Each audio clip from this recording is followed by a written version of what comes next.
오늘은 성품 가운데 유용성에 대해서 상고하고자 합니다. 유용성의 정의는 이쪽으로 있죠. 유용성의 정의는 내가 섬기는 사람의 뜻을 따라 내 일정과 우선순위를 양보하는 것이라고 이렇게 정의할 수 있고, 상대 개념은 뭐지요? 자기 중심입니다. 이제 유용성에 관련하여 한 가지 사실을 짚고 넘어가야 되겠는데, 빌립보서에 보면 디모데를 두고 사도 바울이 말하고 있는 것을 볼 수 있는데, 빌립보서에 이런 말씀이 있어요. 내가 디모데를 속히 너에게 보내기를 주 안에서 바람은 너희 사정을 알므로 안위를 받으려 함이나 이는 뜻을 같이하여 너희 사정을 진실히 생각할 자가 이밖에 내게 없음이라.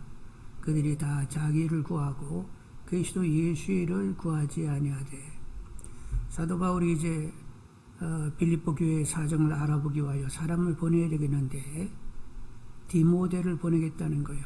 디모데는 정말로 주님의 마음으로 빌립보 교회를 생각하고 있고, 그는 자기를 구하는 것이 아니라 그리스도를 진정으로 구하는 사람이라는 것입니다. 근데 교회의 사람들은 자기를 구하고 그리스도 예수의 일을 구하지 않는다는 거예요. 그래서 디모데는 주님께도 유용하고 사도 바울에게도 유용하고 그리고 빌립보 교회도 유용한 사람이라고 이렇게 적고 있다는 말이죠. 자, 그런데 여러분, 주님께 유용하고 사도 바울에게 유용하고 교회에 유용하다. 그런데 누구에게 가장 우선해서 유용해야 되겠어요? 이렇게 교회에 유용하고 사도 바울에게 유용한데 주님께 유용하지 않다고 하면 유용한 거요, 안 한 거요? 유용한 거 아니에요. 가장 우선하여 유용이 인정되어야 하는 것은 주님께 인정이 되어야 되는 것입니다. 그래서 주님께 인정이 되면서 교회와 주위 사람들에게 유용해야만 하는 거지요. 이제 먼저 우선 주님께 유용해야 된다는 얘기를 말씀드리고 이제 몇 가지를 고려하게 되는데, 먼저 주님께 유용이 되려고 할 것 같으면, 주님께 유용한 사람이 되려고 할 것 같으면 일단은 주님을 바로 알아야 돼요. 모르면 바르게 반응이 안 되기 때문에 유용할 수가 없어요. 여러분 아시는 대로 예수님의 제자들이 예수님을 어떤 메시아로 알았다? 정치적인 메시아로 알았습니다. 그래서 나중에 임금 되실 분으로 여겼단 말이요. 예수님이 임금 될 분이라고 여기니까 그 좌편에 누가 앉지 하고 다투었다는 거예요. 그래서 주님께도 유용하지 못하고 자기들끼리 다투면서 서로에게도 유용하지 못하는 이런 상태로 지내게 되었습니다. 그런데 예수님이 이제 십자가에 죽으시고 다시 사시고 오순절에 성령 충만을 받게 되었습니다. 그때는 이제 예수님이 대속주인 것을 분명히 알게 되었고 주님으로 말미암아 삶을 사는 사람들이 되었단 말이에요. 주님을 제대로 알 때는 주님께도 유용했을 뿐만 아니라 서로들 간에도 유용한 사람들이 되었단 말이지요. 그래서 일단 주님을 제대로 알아야 된다는 거예요. 여러분 하여간 주님을 제대로 알아야 되는데, 한 예를 더 들면 어떤 부자 청년이 와가지고 어떻게 하면 영생을 얻을 수 있습니까? 물었어요. 그 청년인데 부자이면서 관원이었어요. 잘 나가는 사람인데 와가지고 어떻게 하면 영생을 얻을 수 있냐고. 그래서 예수님께서 그를 사랑하시면서 말씀하시기를 재산을 팔아가지고 다 가난한 사람에게 나누어주고 나를 좇으라 이렇게 얘기했단 말이에요. 그랬더니 재산이 많은 이 청년이 근심이 어려가지고 결국은 떠나가고 말았어요. 그래서 사람들은 얼핏 생각할 때 재산 많아가지고 떠나갔네 이렇게 생각할지 모르는데, 재산 많아가지고 떠나간 거 아니고 주님을 몰라서 떠나간 거예요. 자기 눈앞에 계신 그분이 하나님이시고 자기를 지은 분이고 재산도 그분이 주셨고 그분이 호흡을 거두어 가게 되면 빈손으로 돌아갈 수밖에 없는 나인 것을 주님을 제대로 알았으면 그분 앞에서 그렇게 알게 되면 따라야지요 하고 따라갔을 거예요. 근데 내 앞에 계신 그분이 누군지 모르니까 그냥 재산 많은 거 생각하면서 그는 이렇게 떠나가게 되었단 말이요. 여러분, 하여간 만일 그 사람이 주님을 제대로 알고 주님 말씀 따라 재산 다 팔아가지고 가난한 사람 다 나눠주고 주님을 쫓았더라고 하면 가난한 사람들에게 유용했겠고, 그리고 주님에게도 유용한 사람이고 결국 영생을 얻고 주님을 따르다 보면 주님을 누리는 삶의 재미로 살게 될 뻔했었던 것이지요. 근데 주님을 모르니까 그런 선택이 안 되게 되었던 거예요. 여러분, 주님을 제대로 아는 분들이 다 되기를 원합니다. 그러니까 주님을 제대로 알아야 주님 앞에 쓸모있는 제자가 되는 거예요. 주님께 쓸데있는 제자가 되는 거예요. 주님을 알아야. 여러분, 누가복음에 보면 예수님께서 쓸데있는 제자가 되려면 어떻게 되어야 하느냐를 말씀하시게 되는데, 어떻게 예수님께서 쓸데있는 제자가 될 수 있느냐를 얘기하면서 이렇게 얘기하셨어요. 누가복음 14장 26절, 27절, 33절, 35절에 물은 내게 오는 자가 자기 부모와 처자와 형제와 자매와 더욱이 자기 목숨까지 미워하지 아니하면 능히 내 제자가 되지 못하고, 누구든지 자기 십자가를 지고 나를 따르지 않는 자도 능히 내 제자가 되지 못하리라. 이와 같이 너희 중에 누구든지 자기 모든 소유를 버리지 아니하면 능히 내 제자가 되지 못하리라. 소금이 좋은 것이나 소금도 만일 그 맛을 잃으면 무엇으로 짜게 하리요. 땅에도 거름에도 쓸데없어 내버리느니라. 들을 귀가 있는 자들은 들을지어다 말씀하셨어요. 여러분, 소금이 짠맛 잃으면 아무 쓸데없어가지고 버려지는 거 아니에요? 거름도 안 되고 뭐 아무것도 안 되는 거예요. 소금이 맛을 잃으면, 짠맛 잃으면. 그런데 제자라고 하는 이들이 어떤 누구보다도 주님을 중히 여기고, 그리고 자기 목숨보다도 주님을 중히 여기고, 자기 어떤 소유보다도 주님을 더 중히 여기지 않으면 맛을 잃은 거와 같다는 거예요. 예수님이. 아니, 누가 그렇게 얘기했다고? 제가 얘기한 거 아니요. 아니, 누가 보면 그렇게 주님이 그랬다고 써놨어요.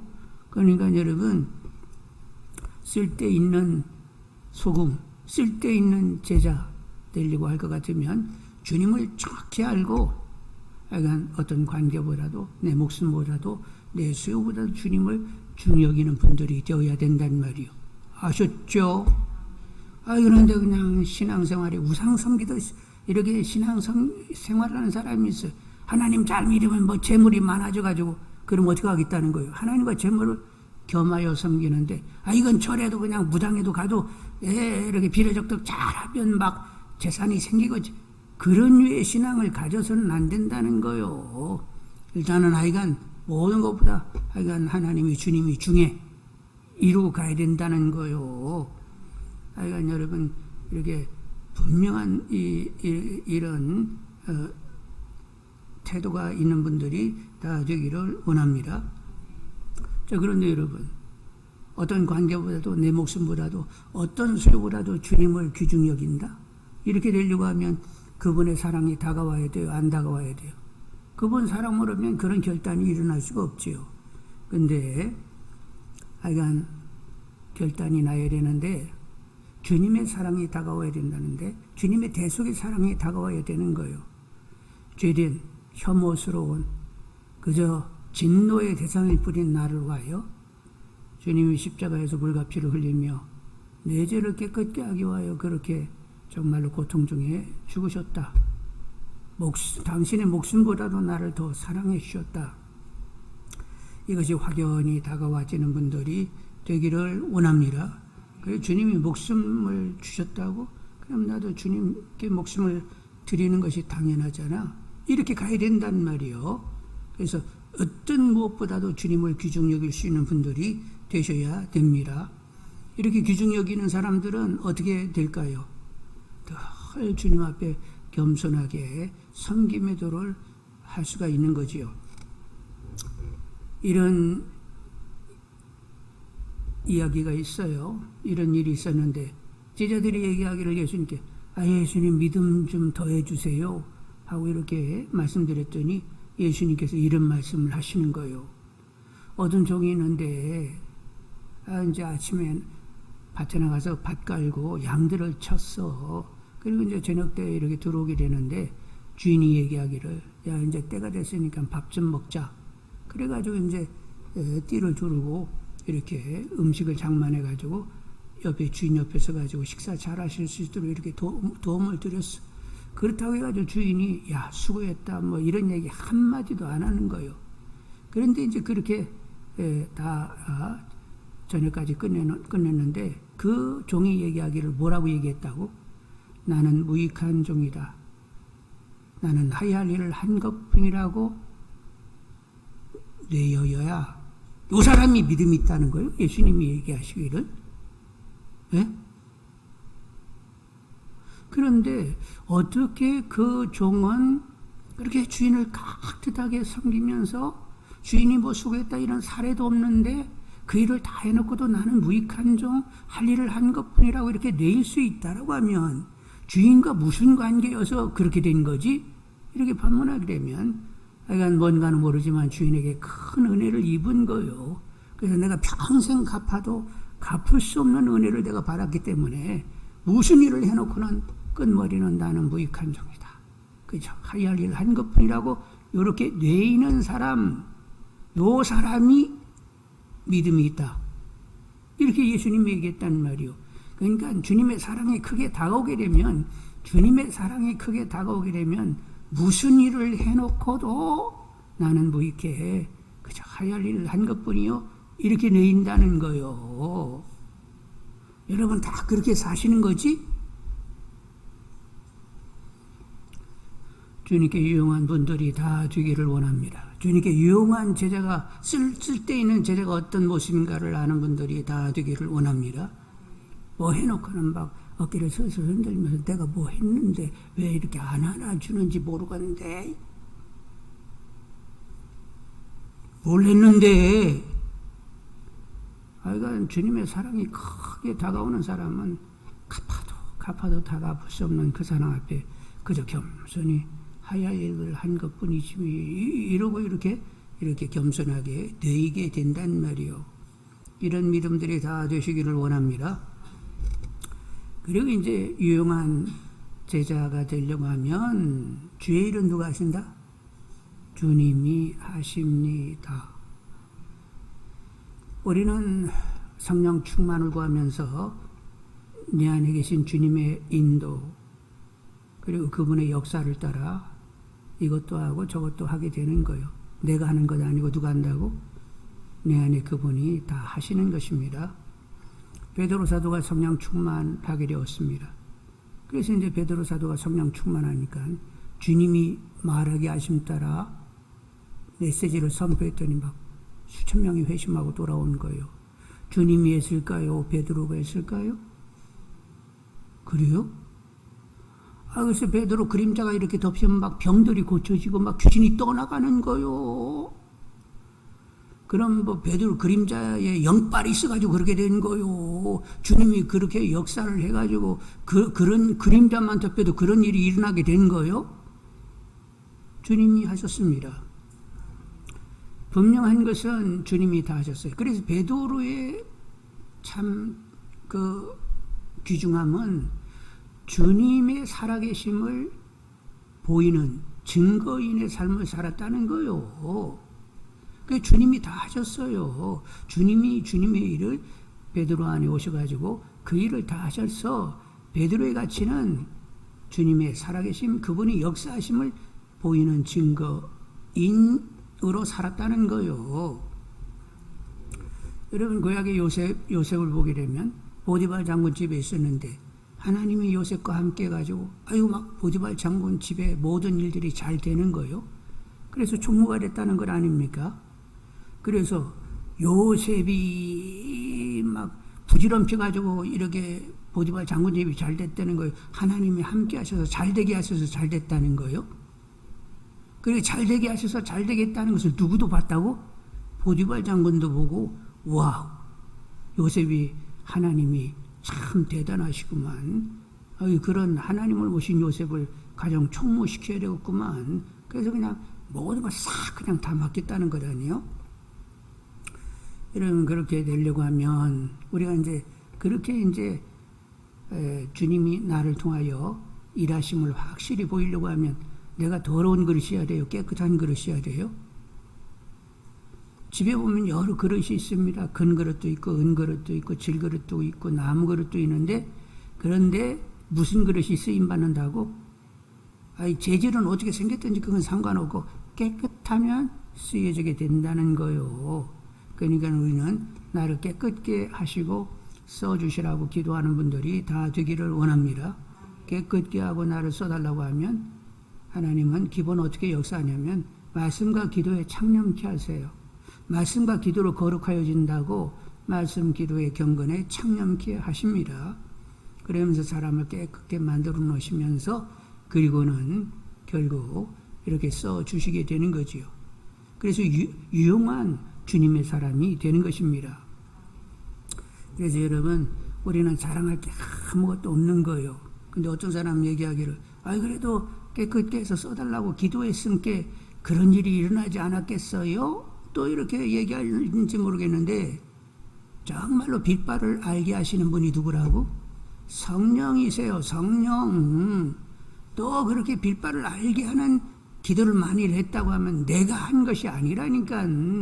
또 성령이 빛발을 알게 해가지고 또 그렇게 된 거예요. 그러니까 내가 깨끗게 해가지고 정말로 주님이 살아계심, 역사하심, 그 실제를 보이는 증거인이 되기를 원한다고 여러분이 중심으로 기도했다고 하면 이미 성령의 역사가 있는 거예요. 그러니까 내 자랑할 아무것도 없는 거예요. 그냥 범사에 감사하면서 이렇게 써주시면, 아이고, 또 저 같은 걸 뭐 이렇게 써줬었는지 모르시겠다고, 그리고 일을 다 한다면 또 뭐라고 내라고? 아이고, 무익한정 그저 하야할 일을 한 것뿐이요. 이렇게 가야 된다 이거요. 요렇게 돼야만 이것이 진짜 주님 앞에 유용한 사람이 되는 거요. 여러분, 우리 여기 사역자들 이렇게 쭈루룩 다 있네. 주님 앞에 유용한 사역자들이 되게 달라고 늘 기도하는 분들이 되기를 원합니다. 혹시 이렇게 어깨 흔들면서 은근히 자랑하면 옆구리 쿡 찔르세요. 아이고, 그럼 알 거요. 그러니까 우리 안에서 나오는 건 아무것도 없어요. 그러니까 그분이 택하시고 부르시고 의롭다 하시고 깨끗게 하시고 써주시면 그냥 써지는 거예요. 그러니까 하나님의 은혜를 늘 입는 분들이 되기를 바라고, 나의 낮은 것은 하나님의 은혜입니다 하고 고백할 줄 아는 분들이 되기를 원합니다. 자, 그러면 이제 우리 주변 사람들에게 유용한 사람이 되어야 되겠는데, 이제 주변 사람에게 주님께 먼저 우선 유용해야 되겠고, 그리고 이제 그 연장으로 사람들에게 유용해야 되겠는데, 먼저는 주위 사람에게 유용하려고 하면 마음의 자세가 있어야 돼요. 여러분, 섬기려고 하면 마음의 자세가, 어떤 마음의 자세가 있어야지? 예수님이 나는 온유하고 겸손하니 수고하고 무거운 짐진 자들아 다 내게로 오라. 내가 너희를 쉬게 하리라. 예수님의 섬김의 기본 마음의 자세는 뭐라고요? 온유와 겸손이세요. 예수님은 무리하지 않습니다. 사랑은 뭐하지 않은 것이라고? 무리하지 않습니다. 그래서 이렇게 다른 주변 사람에게도 유용하려고 하면 온유하고 겸손함으로 무리하지 않게 상대를 유하고자 하는 이런 모습이 있어야 돼요. 잘못하면 시적으로 나오시소. 내가 너에게 위에서 아래로 이렇게 은혜를 이렇게 내려주는 것처럼 이런 태도를 결정하게 되는데, 그런 걸 조심해야 된단 말이에요. 그래서 온유와 겸손함으로 무리하지 않도록 상대를 이렇게 상대에게 유용한, 섬기고자 하는 이런 기본 마음의 자세가 있어야 된다는 것. 그리고 이제 두 번째는 언제든지 섬길 준비, 피하지 않고 도울 이런 자세가 있어야 되는 거예요. 언제든지 섬길 준비가 있어야 됩니다. 피하지 않아야 된단 말이에요. 예수님의 비유 가운데 어떤 사람이 예루살렘에서 여리고로 내려가다가 강도를 만났어요. 그런데 옷을 벗기고 때렸는데 막 거의 죽도록 때렸어요. 그리고 버려두고는 강도들이 떠나갔네. 근데 그 옆에 누가 이렇게 지나갔다고? 제사장이 지나가서 그걸 봤는데 피해갔어요. 그리고 레위인이 또 이렇게 지나가다가 피해갔어요. 제사장은 목사님이고 그리고 레위인은 전도사님이에요. 근데 전도사님도 보고는 싹 피해갔네. 근데 사마리아 사람이 지나가기로 했어요. 사마리아 사람은 성도도 아니고 안 믿는 사람이야. 그런데 그 강도 맞는 사람을 불쌍히 여기면서 다가가지고 그렇게 포도주와 기름을 부어가지고 상처를 이렇게 씻고 그리고 싸매주고 자기 짐승에 태워가지고 주막으로 그를 데려갔어요. 그리고 이제 돌보아달라고. 근데 이제 이 사마리아 사람도 이제 할 일이 있어가지고 이제 그 자리를 뜨게 되었어요. 내가 여기 데나리온 2개를 드릴 테니까 일단 돌봐 주시고 내가 돌아오는 길에 다시 경비를 계산할 테니까 잘 좀 봐주시라고 하면서 끝까지 돌봐달라고 이렇게 부탁을 하게 되었어요. 그러면서 예수님께서 묻기를 그 강도 만난 사람의 그 말은 없지만 유용한 이웃이 누구냐 이렇게 질문이 있었어요. 여러분 언제든지 섬길 준비 피하지 않고 도울 준비를 하는 이들이 되기를 원합니다. 그러려고 하면 불쌍한 마음을 가지고 있어야 되겠죠. 사마리아 사람이 그 사람 딱 보면서 어쩌면 좋아 하고 불쌍히 여겼다고 하는데 여러분 불쌍한 마음이 풍성한 분들이 다 되기를 원합니다. 사실 그런데 누군가를 이렇게 도우려고 하면 불쌍한 마음, 주님의 마음이 있어야 되는데 사실 이런 말씀이 있잖아요. 주님이 말씀하시기를 나를 사랑하는 자는 나의 계명을 지키는 자라야 할지니 나의 계명은 내가 너희들을 사랑과 같이 너희들도 서로 사랑하라 하는 이것이니라. 그러니까 보이지 않는 주님을 사랑하려고 하면 보이는 사람을 사랑해야만 주님을 진정 사랑하는 것이 된다는 거예요. 여러분 주님을 사랑하는 터에서 내 주위에 있는 사람들을 이렇게 섬기고 살필 수 있는 분들이 다 되기를 원합니다. 그리고 이제 성경 말씀을 보게 되면 조금 이제 우리가 더 이렇게 한번은 우선순위, 신중한 이런 생각을 한번 해야 되는데 모든 사람을 다 이렇게 섬겨야 되는데 그런데 우선순위가 있는 것을 성경을 보면 알 수가 있어요. 디모데전서 5장 8절에 누구든지 자기 친족 특히 자기 가족을 돌보지 아니하면 믿음을 배반한 자요 불신자보다 더 악한 자니라. 친척을 돌봐야 되는데 특히 먼저 자기 가족을 돌봐야 된다는 거예요. 자기 가족을 돌보지 않으면 믿음을 배반한 자요 불신자보다 더 악한 자니라 이렇게 얘기했단 말이에요. 그러니까 가장 가까운 데서부터 먼저 섬김의 도를 행할 수 있기를 원합니다. 그리고 갈라디아서 6장 9절로 10절에 우리가 선을 행하되 낙심하지 말지니 포기하지 아니하면 때가 이름에 거두리라. 그러므로 우리는 귀에 있는 대로 모든 이에게 착한 일을 하되 더욱 믿음의 가정들에게 할지니라. 모든 사람에게 이렇게 선으로 되어야 되는데 그런데 더욱 누구에게는 더욱 그렇게 신경 쓰라는 거예요. 믿음의 형제 자매에게는 더 신경을 써라 이렇게 말씀하고 있어요. 데살로니가전서 6장 12, 13절 갈라디아서 6장 6절에 너희 가운데서 수고하고 주 안에서 너희를 다스리며 권하는 자들을 너희가 알고 그들의 역사로 말미암아 사랑 안에서 가장 귀여기며 좋은 것으로 함께하라 이런 말씀이 있는데 교회에서 지도력을 행하며 말씀으로 권고하고 가르치는 분들 일이 있는데 그들을 가장 귀여기며 좋은 것으로 함께하라 이렇게 권면했어요. 제가 저를 위하라고 얘기하는 거요. 성경에 이렇게 기록됐다는 거요. 성경에 기록됐으면 그냥 기록된 걸 그냥 받으시면 되는 거요. 그리고 제가 이렇게 얘기하는 것은 여러분이 그냥 말씀에 순종하여 하나님과 관계가 이렇게 깨지지 않고 친밀하고 하나님을 누리고 누리라는 의미에서 지금 말씀을 드리는 거지.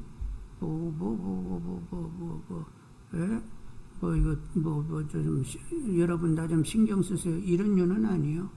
그러니까 성경에 그렇게 기록이 되어 있으니까 그렇게 지키라는 거예요. 자, 그래서 우리가 이렇게 섬겨야 되는데 그래도 더욱 먼저 귀중 이런 말씀을 하면서 더 신경 쓰여야 할 사람이 있다는 거예요. 그래서 약간 눈에 보이는 가까이에 있는 사람들을 더 관심할 것을 이렇게 권면하고 있습니다. 그리고 이제 성경에 보면 누구에게든지 이렇게 섬김을 보이라고 했는데 원수도 어떻게 하라고? 사랑하고, 너를 미워하는 사람은 어떻게 하라고? 선대하라고. 그리고 까다로운 주인을 만나도 눈가림으로 하지 말고 죽게 하듯 하여간 성실하라고. 그러면 보상은 어디로부터 온다고? 그렇게 하라고 하신 야 원수 사랑해야 미워하는 사람 선대하라고. 그리고 까다로운 주인에게도 눈가림으로 하지 말고 성실함으로 돼. 이렇게 말씀하신 그분이 보상해 준다는 거요. 그러니까 그냥 말씀이 그렇게 되어 있으면 하여간 보상은 하나님께로부터 오는 거니까 나 그렇게 할게요 하고 하시는 분들이 되기를 원합니다. 여러분 원수 사랑하고 미워하는 자 선대하는 것은 사단은 계속 이렇게 갈등하고 다툼을 일으키고 미워하는 쪽으로 우리를 끌고 가는데 끌려가지 말라는 거요. 그래서 원수도 사랑하고 미워하는 사람 선대하면서 결국 하나 되는 쪽으로 그렇게 에너지를 집중하라는 거예요. 악을 선으로 갚아내라고 하셨습니다. 하나 되는 일에 힘쓰라고 했어요. 그러니까 악한 영절에 휘둘려가지고 다툼 미움을 일으키는 것이 아니라 서로 이렇게 사랑으로 하나 되어야 되겠고, 까다로운 주인에게도 눈가림으로 하지 말고 성실함으로 대하라고 하는 것은 결국 믿을 사람은 예수 믿는 사람들밖에 없다가 되도록 그렇게 하라는 거예요. 까다로운 사람 까다롭겠지요. 그런데 예수 믿는 사람 써보니까 안 보는 데서도 이거 성실하더라고. 이렇게 인정이 가야 된다는 거예요. 세상의 빛이 되라는 거예요. 왕같은 제사장으로 하나님의 그 아름다운 덕을 계속 선전해내라는 거예요. 그런 면에서 원수 사랑하고 미워하는 사람 선대하고 그리고 까다로운 주인에게도 눈가림으로 하지 말라고 이렇게 권면하고 있는 거죠. 자, 이렇게 주님께 유용하고 사람들에게 유용하고자 하는 사람에게 보상이 무엇이냐? 그들에게는 명예로운 이름이 붙게 되어 있습니다. 이렇게 주님께와 사람들에게 유용하게 되면 명예로운 이름이 붙는 거요. 그래서 모세는 하나님 뭐라고 얘기했어? 모세 너는 나의 벗이다. 이렇게 얘기했죠. 다윗은 너는 내 마음에 합한 자이다. 이런 말을 들었고, 예수님은 나다나엘을 이렇게 보면서 뭐라고 했어요? 이 사람은 간사함이 없는 참 이스라엘이다. 이렇게 얘기했단 말이요. 그리고 바나바는 사도들이 뭐라고 불렀어요? 너는 위로자다. 사람들을 참 어쩌면 그렇게 위로를 잘하냐. 너는 위로자다. 이러면서 이런 이름들이 붙었다니까. 여러분들에게는 뭐라고 불러줘요? 주위 사람들이? 응? 아직 못 들어봤어? 아니 주위 사람들이 그렇게 정이 없네. 하여간 이렇게 서로들 좋은 이름들이 붙어나는 분들이 다 되기를 원합니다. 그리고 이렇게 이제 좋은 이름들이 붙어 올 수도 있고 높임과 영향력과 치우심의 역사가 있어요. 이제 하나님이 하시는 일인데 높임이 있고 영향력이 더 크게 하시고 치우심이 있게 되는데, 여러분 하나님께서는 이렇게 나누는 사람에게 계속적인 약속이 있는데 주라. 주는 자가 복이 있고 그런 사람에게 후일되어 넘치도록 역사하신다고 했죠. 그렇게 나눌 줄 아는 사람은 그와 그의 후손이 가난해질 수 없다고 그런 말씀이 구약에도 있단 말이요. 그러니까 나누는 사람들에게는 하나님의 지으심이 있고 그리고 영향력이 더 커지게 되는데 작은 일에 충성하면 더 큰 일을 그에게 허락하신다고 했어요. 그래서 영향력도 점점 커지게 되어 있어요.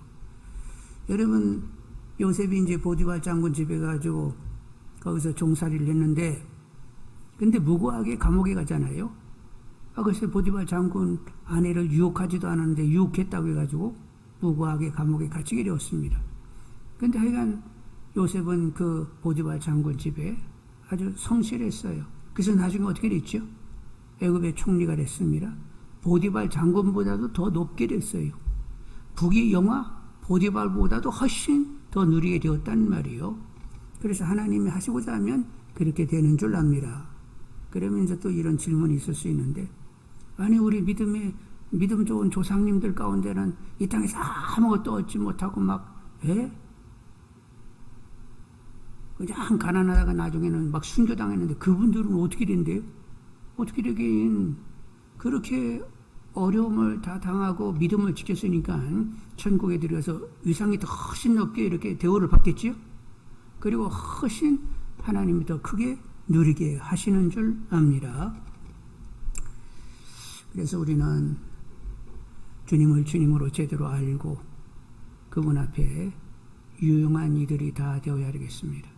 제대로 알게 되면 사랑을 알게 되면 그리고 그분의 역사를 따라 주의를 하는 것임을 알게 되면 그냥 무슨 일을 하든지 나는 무익한 종이야. 그저 하야할 일을 한 것뿐이야. 이렇게 낼 수가 있어요. 그리고 이제 주위 사람들에게는 기본 태도가 있어야 돼요. 온유와 겸손함과 무리하지 않게 사람들을 대하게 되고 그리고 피하지 않고 기회를 타서 이렇게 섬기고자 하고 그리고 또 이제 우선순위가 있다고 했습니다. 모든 사람에게 다 잘하긴 잘해야 되겠지만 일단은 눈앞에 보이는 사람들에게 하여간 더 잘해야 되겠어요. 그리고 또 관계가 안 좋은 원수, 미워하는 사람, 까다로운 사람이라 할지라도 그들을 다 선대하라고 이렇게 일렀단 말이죠. 그러면 보상은 누구한테 온다고? 다 하나님께로부터 보상이 있단 말이죠. 그러니까 하나님 말씀을 따라서 하나님께와 그리고 주위 사람들에게 유용한 분들이 다 되시기를 원합니다. 그래서 더 하나님과 관계가 좋고 하나님과 마음 통하고 하나님과 친밀하고 하나님을 누리는 그렇게 살게 하시는 분이 하나님이시니까 이미 누려진 거예요. 그렇게 유용하게 사라졌다. 그렇게 살게 하신 하나님이 누려진 거예요. 하나님이 은혜와 진리로 이렇게 살게 하심이 계속 누려지는 가운데 이렇게 사는 것이 최고의 삶이지 이런 은혜와 감격이 있는 분들이 다 되시기를 원합니다.